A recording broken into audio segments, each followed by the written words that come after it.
সর্বজয়ে সকলের শ্রীচরণে কীর্তন জগতের সর্বকনিষ্ঠা জ্ঞানহীনা ভক্তিহীনা শ্রদ্ধাহীনা কৃষ্ণ প্রেম মাধুর্যহীনা কীর্তনীয় স্বামীদের এবং তার ক্ষুদ্র সহ সম্প্রদায় অনন্ত কোটি দণ্ডবৎ প্রণাম।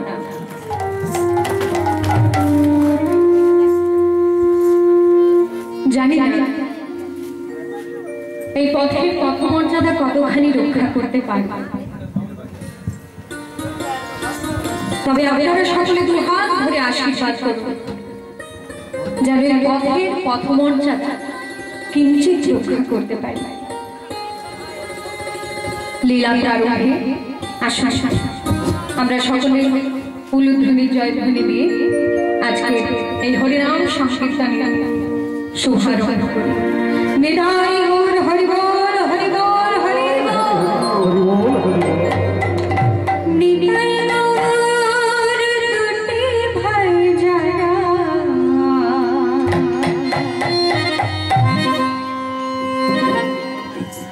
আজ তারা দু ভাই এসেছে।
সর্বপ্রথমে বলে রাখতে হবে যে দিদিতে হরিনাম সংকীর্তনের আয়োজন করেছেন আপনারা, মায়েদের চরণে অনন্ত কোটি দণ্ডবৎ প্রণাম। তাদের কৃপাতে, তাদের প্রচেষ্টাতে আজকে এই হরিনাম সংকীর্তনের আয়োজন হয়েছে। রাধা কৃষ্ণ মিলিত তনু গৌরাঙ্গ সুন্দর, তিনি এই কলিযুগের মাটিতে অবতীর্ণ হয়েছিল। হরিনাম গাইবার মতো শক্তি বা ক্ষমতা কোনটাই নেই, তবে মহতের যদি কৃপা পায় তাহলে অনেক অসম্ভব সম্ভব হয়ে যায়। তার প্রমাণ মহাভারতের শ্রীকৃষ্ণ যুধিষ্ঠির দ্বারা প্রমাণ করলেন। আচ্ছা মাইনা, পঞ্চ পাণ্ডবের সঙ্গে স্বয়ং ভগবান শ্রীকৃষ্ণ ছিলেন, কি দরকার ছিল? ভগবান তাদের সঙ্গে থাকা সত্ত্বেও যুধিষ্ঠির কিন্তু যুদ্ধের প্রারম্ভে তার বড় মা গান্ধারীর চরণে কিন্তু প্রণাম করেছিল। কেন? মহতের যদি কৃপা থাকে তাহলে অনেক অসম্ভব সম্ভব হয়ে যায়। ওদিকে 100 জন আর এদিকে 5 জন। জিতেছিল কারা? যুদ্ধে জয়ী হয়েছিল কারা? পঞ্চপাণ্ডব। যুদ্ধের প্রারম্ভে ভগবান শ্রীকৃষ্ণ যখন যুধিষ্ঠির দাদাকে ডাকলেন, যুধিষ্ঠির দাদা আর দেরি করো না, তাড়াতাড়ি করে না, আমাদেরকে যেতে হবে সেই জনক্ষেত্রে, কুরুক্ষেত্রের মাঠে। তখন যুধিষ্ঠির একটা কথা বলেছিল, কৃষ্ণ ও কৃষ্ণ, ক্ষণকাল বিলম্ব কর ভাই, আর কিছুক্ষণের মধ্যে আমাদেরকে যেতে হবে রণক্ষেত্রে, কুরুক্ষেত্রে।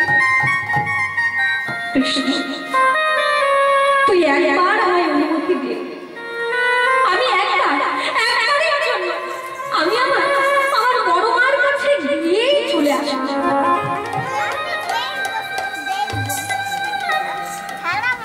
যুধিষ্ঠির কি বলছে? আচ্ছা যুধিষ্ঠিরের বড় মা কে? মাইনা, যুধিষ্ঠিরের বড় মা কে? গান্ধারী। যেই না বলে দিয়েছেন আমি বড় মার কাছে যাব আর চলে আসব, একবার প্রণাম করেই আমি চলে আসব।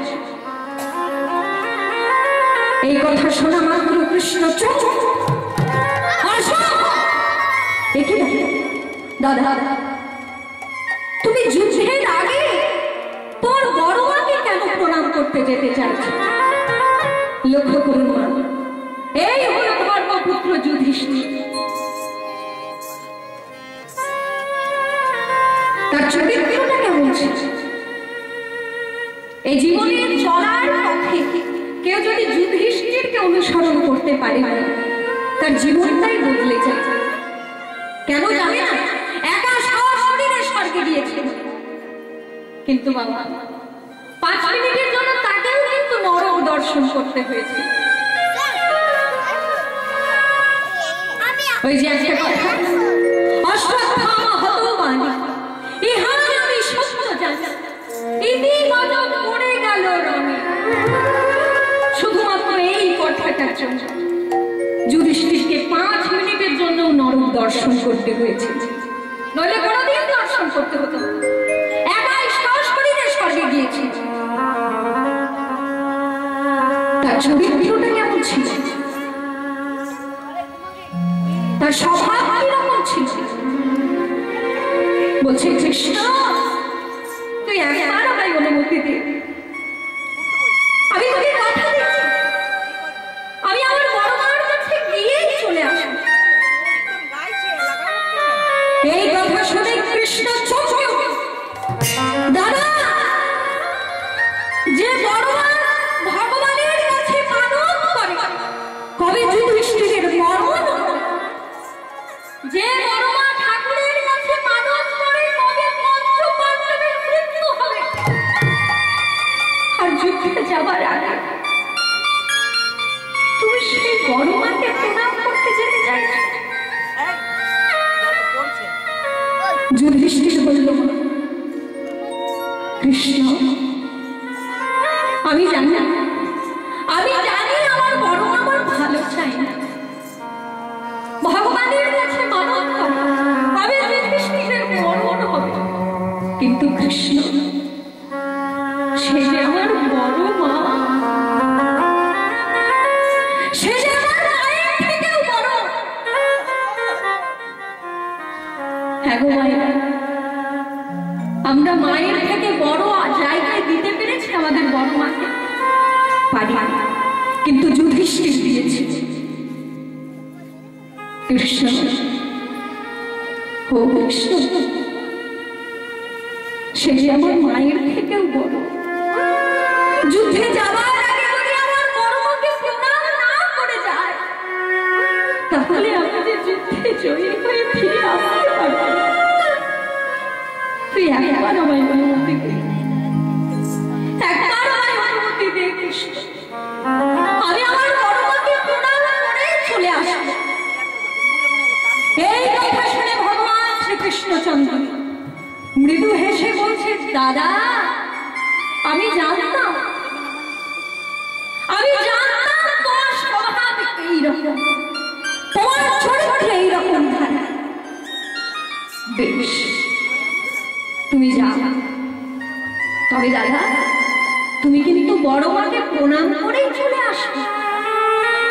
আমাদেরকে আবার যে কুরুক্ষেত্রে যেতে হবে, তুমি প্রণাম করেই চলে আসবে। হ্যাঁ গো মা। তখন গান্ধারী কোথায় ছিল?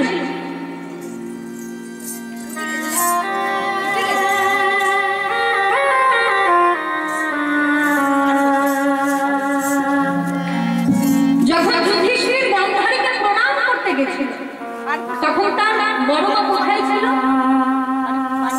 এই যে মা, সন্তানের মঙ্গল আর অমঙ্গল সর্বপ্রথম কে জানতে পারে? মা জানতে পারে। এই মা শব্দটা খুব ছোট, কিন্তু এর গুরুত্বটা যে অনেক বড়। গান্ধারী ভগবানের চরণের কাছে বসে কাঁদছে আর বলছে, আমার 100টা ছেলে যুদ্ধে যাবে, কেউ ফিরে আসবে না, কেউ ফিরে আসবে না। কৃষ্ণ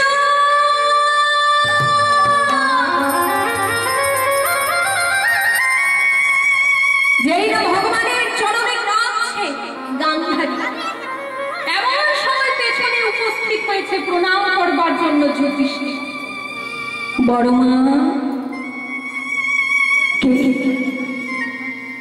কে আমায় ডাকলো? কে আমায় বড় মা বলে ডাকলো? কে আমায় ডাকলো? যেই না গান্ধারী পেছন ফিরে তাকিয়েছে, দেখে বংশের বড় ছেলে যুধিষ্ঠির দাঁড়িয়ে আছে। কি চায়? কেন এসেছিস আমার কাছে? পালিয়ে যা, এক্ষুনি যদি তোকে আমার ছেলে দর্শন করে নেয়, তাহলে এই মুহূর্তে সে যে তোকে বধ করে দেবে। পালিয়ে যা বাবা, এখান থেকে পালিয়ে যা। বড় মা, দুর্যোধন আমাকে মারবে, কেন জানো? এখনো পর্যন্ত আমি যে তার শত্রু হইনি বড় মা, এখনো পর্যন্ত আমি তার ভাই আছি। ওই কুরুক্ষেত্রের মাঠে ওরা যখন যাবে 100 জন, আমরা যাব 5 জন। দুই পক্ষের যখন যুদ্ধ হবে, তখন আমি ওর শত্রু হয়ে যাব। কি চাই? কেন এসেছিস আমার কাছে? যুধিষ্ঠির বলছে, মা বড় মা, জীবনে তো তোমার কাছে কোনোদিন কিছু চাইনি, আজকে তোমার কাছে একটা জিনিস চাইবো, তুমি আমায় দেবে বড় মা? গান্ধারী বলছে, কি? এই রাত্রিবেলায় তুই আমার কাছে চাইতে এসেছিস? কি চাই?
বাবার কত যন্ত্রণা। পারবো না, আমি পারবো না রে খোকা, আমি তোকে মর দিতে পারবো না। কেন পারবো না বড় মা? তুমি তো সারা জীবন চেয়েছো যেন তোমার এই যুধিষ্ঠিরের মৃত্যু হয়ে যায়, তাহলে আজকে তুমি এরকম করে ভেঙে পড়ছো কেন বড় মা? দেখুন যে গান্ধারী ভগবানের কাছে মানত করে কবে যুধিষ্ঠিরের মরণ হবে, সেই যুধিষ্ঠির যখন মৃত্যু কামনা করছে, মৃত্যুর বর চাইছে, সেই দিন ওই গান্ধারীর হৃদয়টা দুলে উঠেছে। পারবো না, এই বরকে আমি পারবো না। ভগবান, বড় দাদা বেঁচে থাকতে যদি তার কোলের ভাই মারা যায়, তার যে কত যন্ত্রণা, সেই জ্বালা যে সহ্য করা যায় না বড়, সেই যন্ত্রণা যে সহ্য করা যায় না। ভগবান, তুমি আমার মাথায় হাত দিয়ে আশীর্বাদ করো যেন প্রথম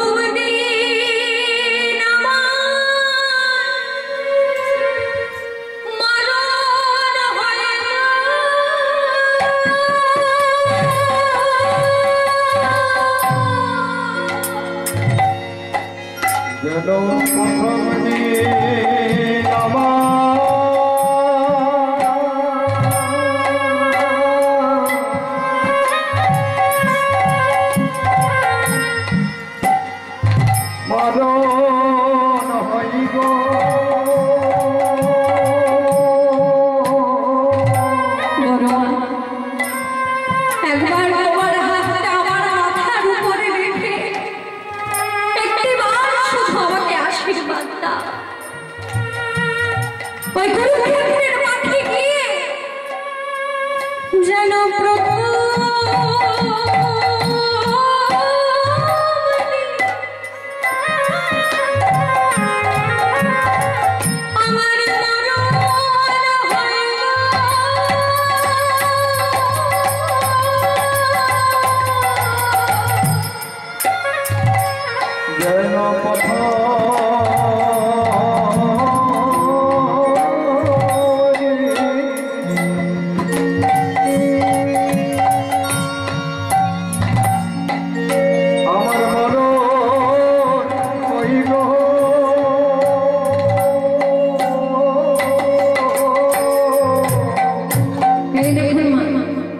কোনো মানুষ যদি চরম অন্যায় কাজ করে, মৃত্যুর সময় তাকে সেই অন্যায়ের কথা মনে করতেই হবে।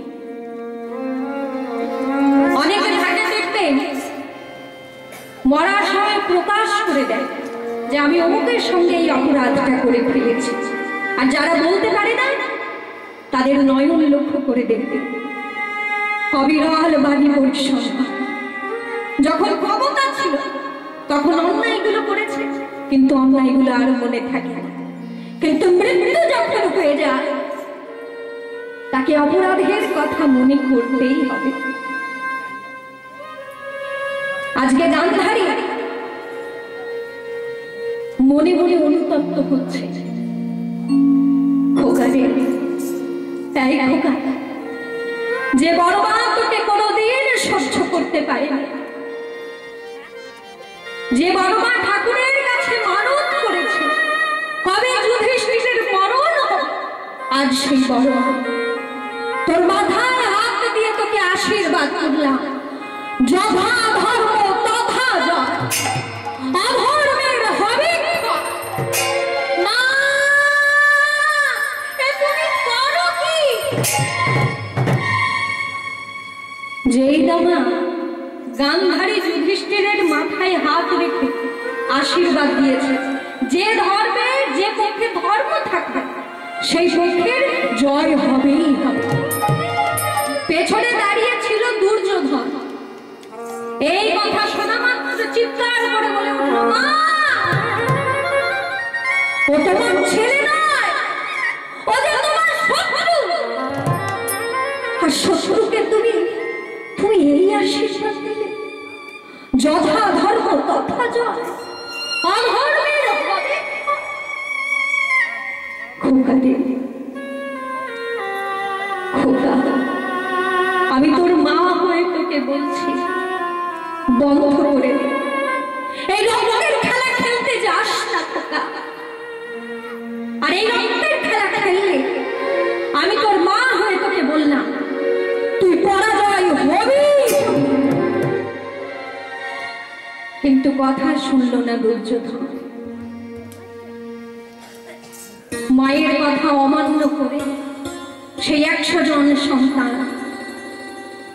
অন্ধ ধৃতরাষ্ট্র মা গান্ধারীকে প্রণাম না করে চলে গেল কুরুক্ষেত্রের মাঠে।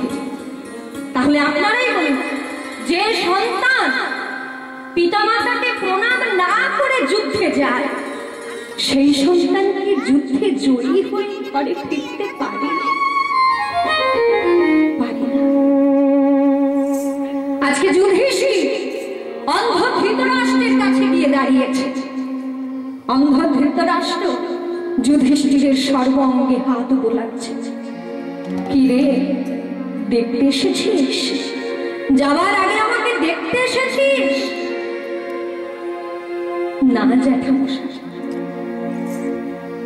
আমার বড় মা তো আমাকে আশীর্বাদ করলো না, তুমি অন্তত আমাকে আশীর্বাদ দাও। জ্যাঠামশাই, আমি বড় দাদা হয়ে কোলের ভাইয়ের মৃত্যু দেখতে পারবো না জ্যাঠামশাই।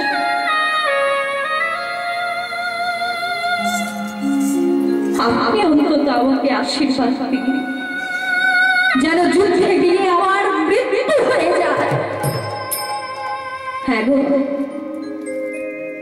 কোন জ্যাঠামশাই কি সহ্য করতে পারে? মৃত্যুবর দিতে পারে? অন্ধ ধৃতরাষ্ট্র বলছে, যুধিষ্ঠির, তোর বড় মা তোকে আশীর্বাদ দিয়েছে, যথা ধর্ম তথা জয়, অধর্মের হবে ক্ষয়। আর আমি তো দিব্যনয়নে দেখতে পাচ্ছি, জয়ী হয়ে তুই ঘরে ফিরবি।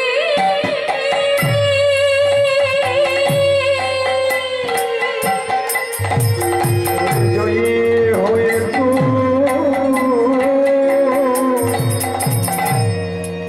ঘরে ফিরবি।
কৃপা হয় তাহলে অনেক অসম্ভব সম্ভব হয়ে যায়। নিদায় গৌর হরি বল হরি বল হরি নদিয়ার পথে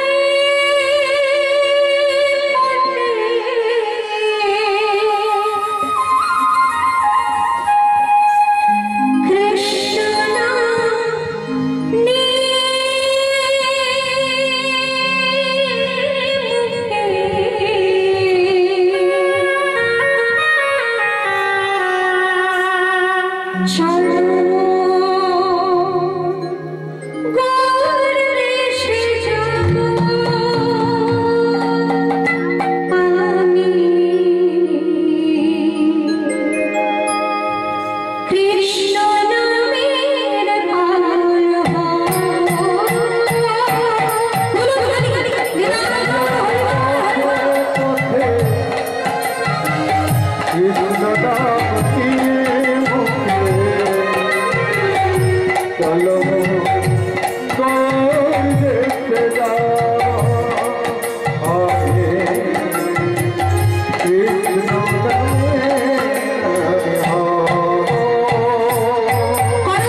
Krishna Krishna